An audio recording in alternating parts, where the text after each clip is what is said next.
Welcome back to the Deep Dive, where we take the source material you trust and really try to transform that information overload into pure foundational understanding. You have to get to the core of it. Exactly.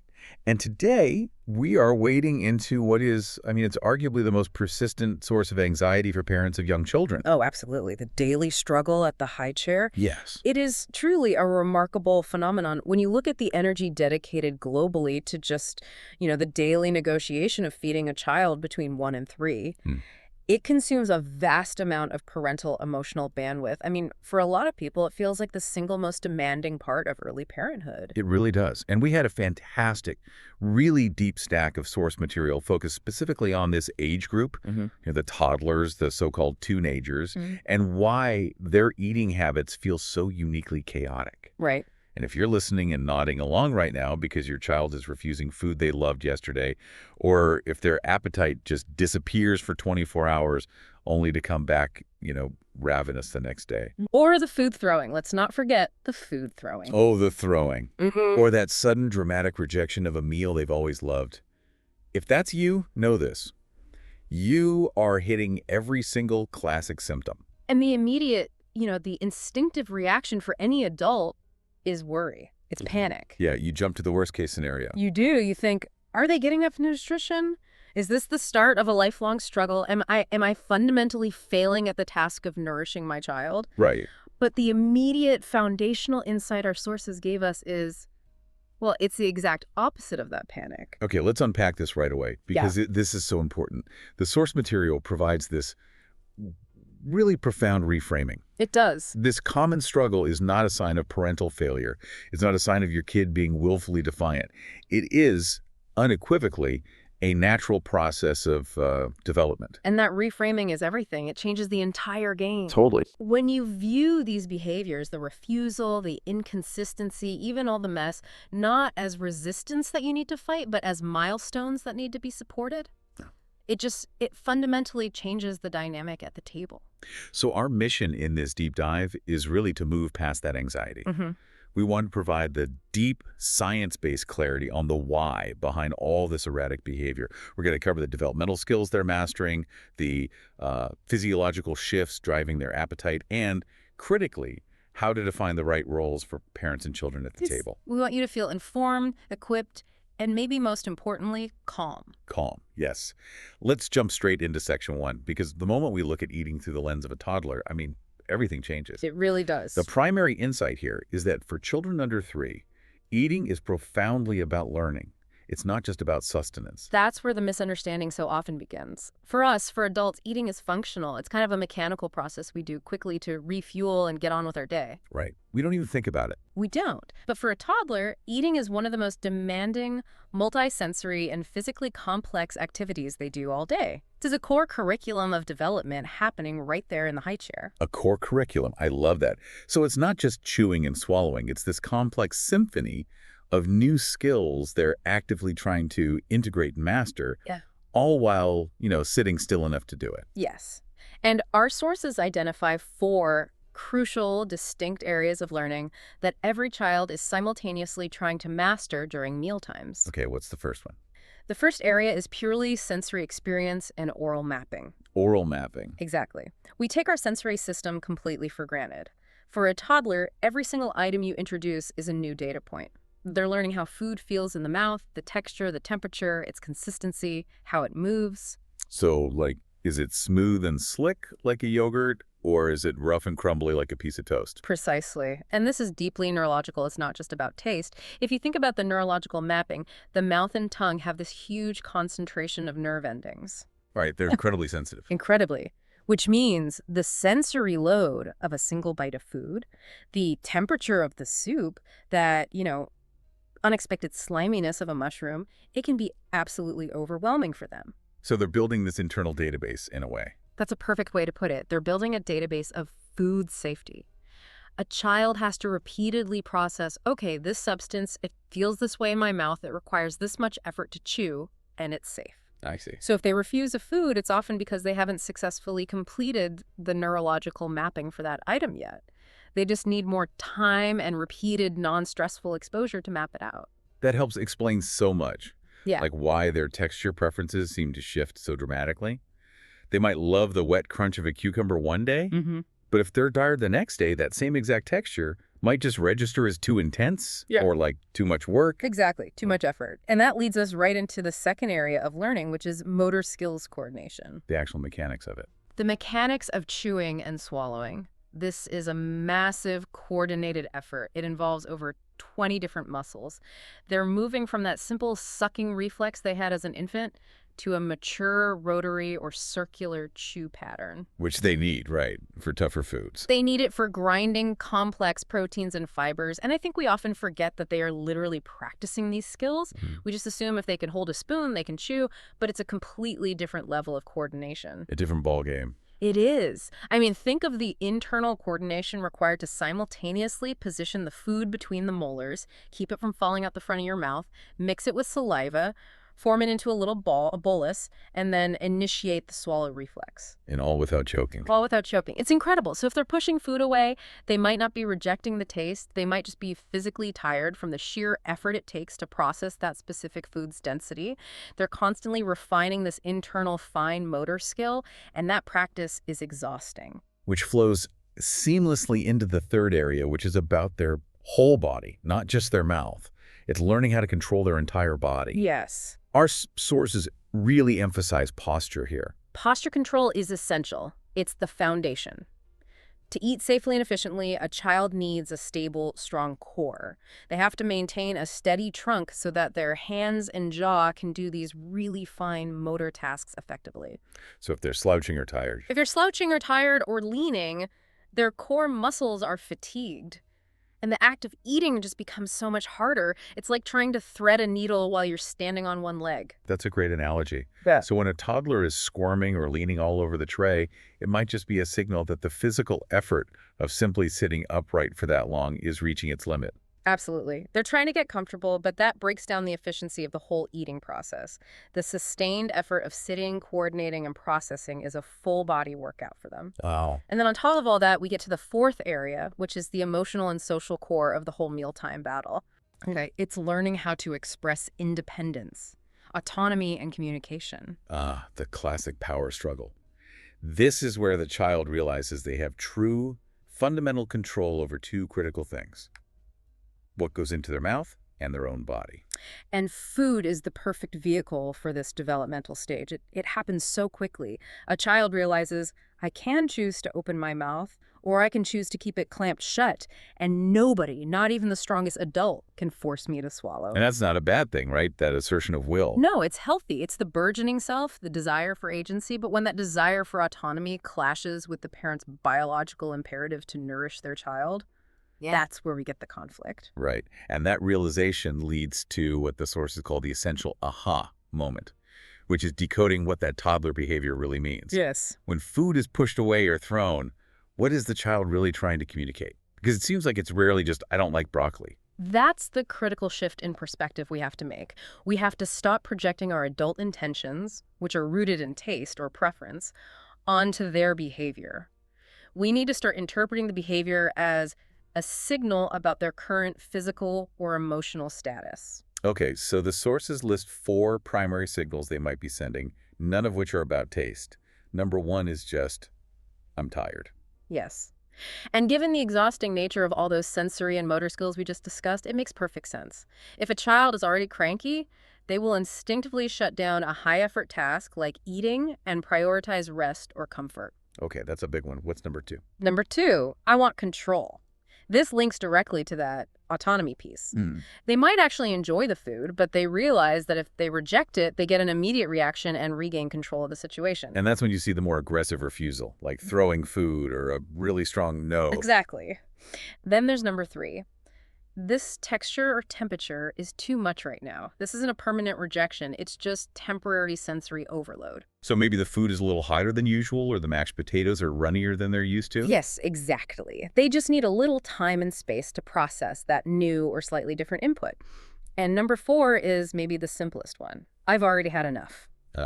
Toddlers are remarkably good at regulating their own energy intake, but they don't have the sophisticated language or, social etiquette to say, excuse me, I'm full now. They just stop. And if the parent misses that cue, that sudden stop, Mhm. and tries to push just one more bite. The natural defense mechanism is resistance. They push it away. This contrast between adult eating and toddler eating is just so illustrative. We eat with routine. It's driven by the clock and familiarity. We know what a fork is for. We know how fast we need to eat. Right. Whereas toddler eating is driven by immediate sensation, curiosity, and frankly, confusion. They're engaged in a full-on scientific investigation at the table. And that's why the sources emphasize that meals are inherently exploratory and often messy. If a parent is expecting a clean, quiet, functional transaction, they're just. They're operating under an adult model that's completely incompatible with child development. That's the key, that incompatibility. So that powerful phrase, mess equals learning, we need to hold on to that. Yeah. But I have to ask, how messy is too messy? I mean, I get that they need to explore, but at what point does it become a behavioral issue versus just, developmental exploration? That's a practical, vital question. And the source material draws a really crucial distinction here. Okay. Sensory exploration, squishing the banana, spreading the yogurt, touching the peas, that's learning. Yeah. But deliberate attempts to get a parental reaction like throwing food over the side while making direct eye contact, that moves toward a boundary test. I see. So it's about their focus. It's about their focus and their intention. Right. The rule of thumb is exploration is okay. Aggression or abuse of food, like consistently throwing it on the floor or spitting it out repeatedly, needs a calm, immediate boundary. And not a punishment, right? Not a punishment, just a clear signal that the learning session is over, which usually just means the meal ends. That's really helpful context. Yeah. Okay, so now that we've fully established this developmental context, all the learning that's happening, we need to tackle the issue that fuels the most anxiety, which is that wildly unreliable appetite. Yes, the feast and famine cycle. Here's where it gets really interesting, because we're moving from developmental learning to pure biology. It is terrifying for a new parent when their child, who was, drinking 3 huge bottles a day at 6 months, suddenly seems to require half the food at 18 months and skips entire meals without a care in the world. What is the physiological reason for that massive sudden drop-off in appetite? That dramatic shift is explained almost entirely by one single physiological mechanism. Growth deceleration. Growth deceleration. You hit the nail on the head. An 18-month-old needs significantly fewer calories per pound than a 6-month-old, despite being so much larger and more active. Okay, can you explain why that happens? Maybe give some context for the listener who thinks their baby should just keep growing at that same, exponential rate. Certainly. So the first year of life is marked by explosive, rapid growth. It's what we call anabolic growth. Infants often triple their birth weight in that first year. Wow. Their bodies are building complex systems, tissues, bone all at an incredible speed. And that requires a massive, consistent caloric surplus. Their system is basically optimized to demand fuel relentlessly. They're running at maximum factory output. Exactly. But between 1 and 3 years old, that growth rate slows down dramatically. It's a huge shift from that rapid construction phase to more of a maintenance and refinement phase. Can you put some numbers on that? Yeah, to put some metrics on it. A child might gain 4 to 6 ounces a week in their first 6 months. In their entire second year of life, they might only gain 4 to 5 pounds total. That is a staggering reduction in the fuel demand. It is. If we look at the caloric needs per kilogram of body weight, a 6-month-old might need around 100 to 110 calories per kilogram.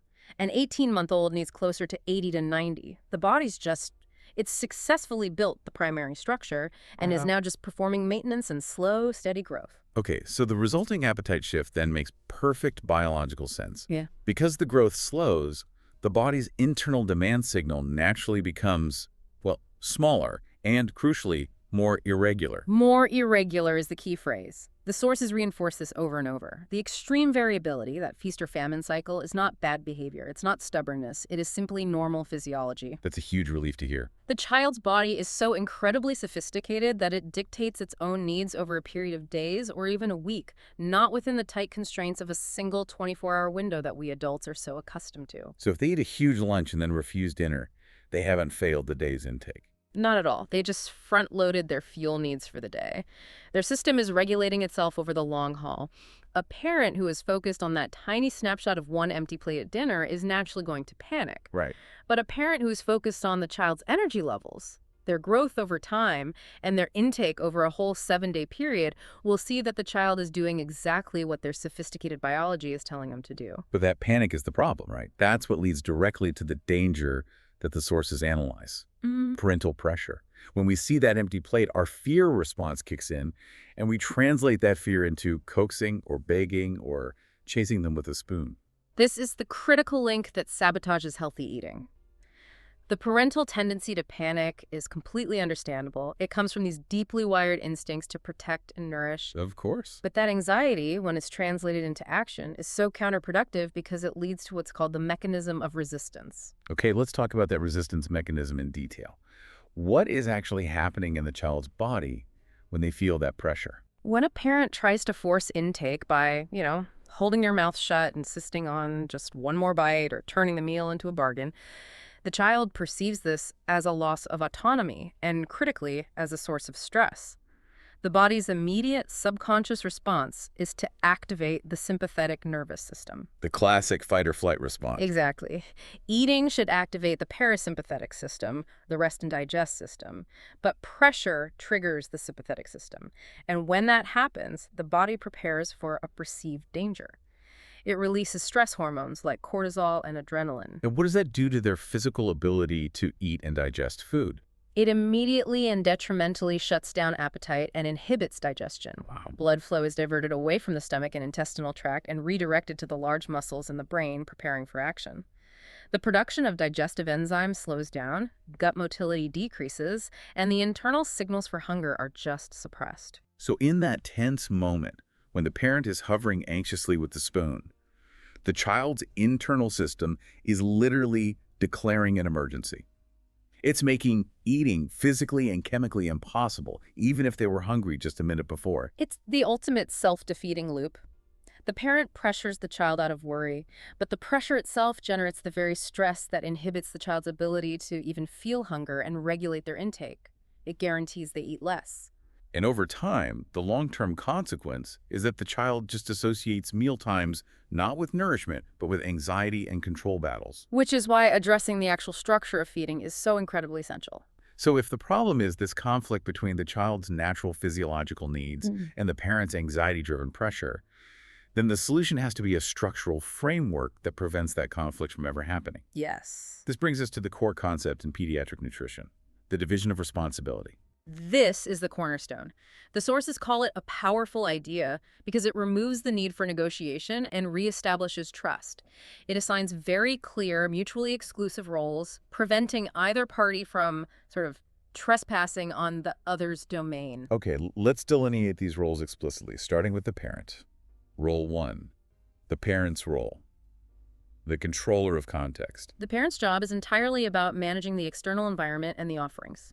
The sources define this role by answering 3 questions. What food is offered, when is it offered, and where does the meal take place? So the parent is in charge of making sure the food is nutritious, balanced, and prepared safely.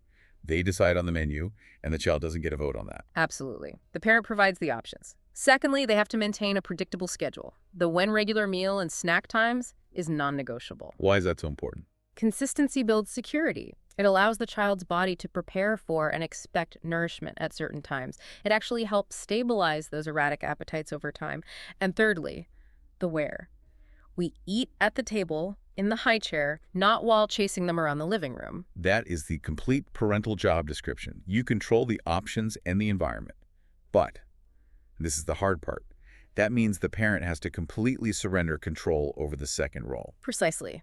The second role belongs entirely to the child, the controller and intake. The child decides if they will eat the food offered and how much they will eat. This is the hardest part for any parent, because this is where all the anxiety lives, watching your child refuse the food you just spent time preparing. We try to control the how much by saying things like, you must eat 3 more bites. And that attempt to control the child's intake, to overreach and violate the child's role, is what the sources warn against most strongly. When parents try to force or pressure or cajole the how much, the entire system breaks down, and it results in 4 specific, very negative consequences. Okay, let's go through them. Consequence number 1. The child loses trust in their own hunger signals. If they are consistently told they are full only after the parent dictates the volume, they begin to ignore their own internal satiety and hunger cues. And that's devastating long-term, isn't it? It really is. They learn to eat based on external cues. The clock, an empty plate, or the parent saying, okay, that's enough. As they grow older, this inability to accurately read their own internal signals is strongly correlated with difficulties in weight management and chronic overeating. They never learn to trust their body's natural regulation system during that critical toddler phase. Wow. Okay, consequence 2. It leads directly to picky eating. When food becomes synonymous with conflict and power struggles, the child uses refusal as a defense mechanism. They start to associate the entire meal and specific foods with stress. So if you pressure them to eat carrots, the carrots become the enemy. The carrots become the tool of the parent's control, and they'll reject them as an act of resistance, not because of the taste. Food neutrality is totally lost. The meal becomes a battlefield, and the child's most reliable weapon is selective refusal. Which leads to consequence 3.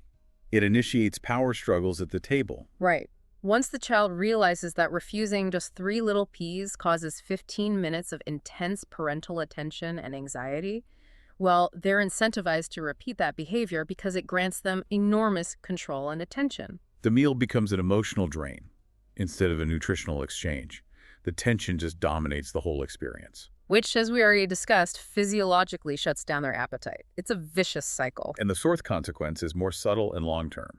It can contribute to emotional eating later in life. Yes. If food is constantly used as a bribe, finish this and you get dessert, or as a comfort, don't cry, here's a cookie, the child forms a deep psychological association where food is used to manage feelings, not just hunger. So the sources are just unwavering on this. The core mandate here is trust builds healthy eaters. You have to trust that your child's body knows what it needs, and you have to trust them to exercise that control over their own intake. That's the whole philosophy. Wait a minute, I need to challenge this from the perspective of the worried parent. How do I maintain this level of trust when I know for a fact they only ate 5 bites of chicken all day? The anxiety is real, and it's tied to this biological need to protect. That anxiety is completely valid, and the sources recognize that. This leads us directly to addressing the silent issue under the surface, maternal guilt. Well, that's a big one. That deep, pervasive feeling that if my child doesn't eat, I am failing at my most fundamental duty. It feels like the deepest kind of failure because it's a failure of provision. Exactly. And we need to use the source material here to really provide the authority for a reframing. And the reframing is this. Feeding is not a performance test. Okay, say that again. Feeding is not a performance test. Redefine your job. Your job is not to make the child eat. That is biologically impossible and structurally harmful. Your job is to offer balanced food calmly and consistently. That is the release right there. The parent's success is measured by the quality of the offering and the consistency of the schedule, not the volume of the consumption. And to maintain that context, the sources list specific prohibited behaviors. These are things that immediately signal the parent has violated the division of responsibility. We have to eliminate bargaining, forcing, and chasing with a spoon. They had to be completely off the table. Metaphorically and literally. Bargaining is so insidious because it establishes an immediate hierarchy of food. If you eat the healthy thing, which is the punishment, you get the good thing, the reward. Which instantly makes the healthy food undesirable. Right. And chasing them with a spoon turns the meal into a high-stress, high-movement activity, which we know shuts down the digestive process and turns food into a source of entertainment or evasion. So if we're relying on the child's autonomous choice, and we can't pressure them, how on earth do we introduce new vegetables? They have to eat them eventually. Through the principle of repetition, not pressure. This is the source's answer to pickiness. Repetition, not pressure. Children learn through safe, repeated exposure. They need to see a new food on their plate, feel it, smell it, and watch you eat it without any expectation that they must ingest it. The sources suggest that true comfort and acceptance often require seeing a new food offered 10 to 15 times, minimum. Wow, 10 to 15 times. Minimum. Pressure destroys that safety and turns that exposure into a confrontation. Consistency and calm persistence are the only tools that work long-term. That brings us perfectly to the application phase. We've covered the development, the physiology, the structure. So what does this all mean for the dinner table tonight? All right, let's get practical. Now we shift into the actionable, practical steps derived from the source material. These strategies are all designed to solidify the parent's role as the controller of context and ensure the meal environment is predictable, safe, and low stress. Okay, strategy number 1, predictability and consistency. You mentioned this before, but let's detail why keeping meals predictable, serving food at the same times each day, is so foundational. Routine is the psychological anchor for a toddler. When they know that lunch always happens at 12:30 p.m., their endocrine system, their digestive juices, their hunger cues, they all start to align with that expectation. So their body physically prepares for it. It does. Predictability minimizes anxiety because the child knows exactly what to expect. This consistency is the foundation upon which trust is built. If mealtimes are chaotic or they're allowed to graze constantly, their natural hunger cues become completely unreliable. Okay, that's a big one. Next, and this goes back to our discussion of learning, strategy 2, modeling behavior. The sources stress the fundamental importance of sitting together at the table. Children eat better when they see adults eating. This activates the child's mirror neurons. They are masterful observers. If they see their parent calmly picking up and enjoying the same broccoli that's on their plate, it instantly lowers the perceived risk of that food. It gives them a behavioral template. It does. They see how to use the utensil, how to chew, and they learn the social function of a meal as a communal, relaxed activity. This also ensures the parent is engaged with their own meal, not just intently focused on the child's intake, which automatically minimizes the pressure. You're not just staring at them. Exactly. The focus is diverted from the performance of the child to the shared experience of the family. The third key strategy relates back to maintaining the child's autonomy. Strategy 3, portion control and autonomy. Advocate strongly for offering small portions. Right, because that large, overwhelming plate can often feel like a demand for performance, which triggers the resistance we talked about. Yes. By offering a small, non-threatening starter amount, a spoonful of mashed potatoes, one piece of chicken, you give the child immediate agency and a sense of success. They can look at the plate and think, I can handle this. It removes the anxiety. It removes the anxiety associated with the pressure to clear an enormous plate. And the sources remind parents to use language that reinforces trust. They say something like, here is a little bit of chicken, and you can always ask for more if your tummy tells you it's still hungry. The fourth strategy is the one that directly addresses our earlier conversation about sensory learning. Strategy 4, embracing the mess. We need to explicitly reinforce that parents must expect mess because the source defines mess as learning. We have to remember the context here. The child is doing oral mapping. They need to touch the food, smush the food, see how it behaves before they are willing to put it into the complex sensory environment of their mouth. And if you're constantly wiping their hands, if the parent is overly fastidious, constantly wiping, correcting, or reacting with disgust, that negative emotion becomes associated with the food itself. Tolerating the mess is a direct mechanism for keeping the meal calm and allowing the child to complete their sensory analysis. So, to circle back to my earlier challenge, what's the intervention point? If the parent is trying to embrace the mess, but the child is purposefully sending food overboard to test boundaries, the intervention point is defined by intention. If the child is focused on the food and exploring it, mess is fine. If the child is focused on the parent and testing the boundary, throwing food over the side, spitting it out repeatedly, making a game of it, then intervention is needed. but it has to be calm. Calm and swift. The source suggests a simple, quiet statement. It looks like you're all done eating, and the meal ends immediately. No anger, no lecture. And that teaches them that food is for eating, not for playing or manipulation. It's an application of the parent controlling the where and when of the meal by calmly ending the context. You've got it. That sets the boundary without engaging in a full-blown battle. Finally, we have the practical tip for food introduction. Strategy 5, introducing new foods. The advice is to place new items next to familiar ones. A safe food next to a new food. It's a form of risk mitigation for the child. If their plate is entirely unfamiliar food, the cognitive load and the perceived risk are just too high. But if 80% of the plate is familiar, safe bread, familiar fruit, and there is a single, tiny, non-touching piece of a new item, like a piece of broccoli. The familiar item provides emotional ballast. Exactly. They can safely ignore the new item or tentatively explore it, knowing the rest of their meal is safe and predictable. And what do we do when they interact with that new food? Maybe they just touch it, wrinkle their nose, and put it down. Do we praise the touch? That's a great question. The sources strongly advise against praise or punishment. Both create pressure. Both create pressure. Praise for touching the broccoli, good job, you touched the broccoli, reinforces that the broccoli is special and high stakes. So if they reject it next time, it feels like a failure. So what's the best approach? Neutrality. Mm. Complete neutrality. If they touch it, let it go. If they refuse it, let it go. Consistency dictates that the food will just appear again next week, calmly, in the same context. These strategies create such a robust framework for long-term health. But we need to close with the immediate aftermath of a meal. The sources offer a final measure of success that centers entirely on the parental perspective. And this might be the most important one. The final measure of success is this: end the meal calmly, even if little was eaten. That is the hardest psychological hurdle for a parent to get over. It is. You must leave the table without an emotional display, without nagging, and without offering an immediate substitute, like a piece of toast 10 minutes later. Why is that last part so important?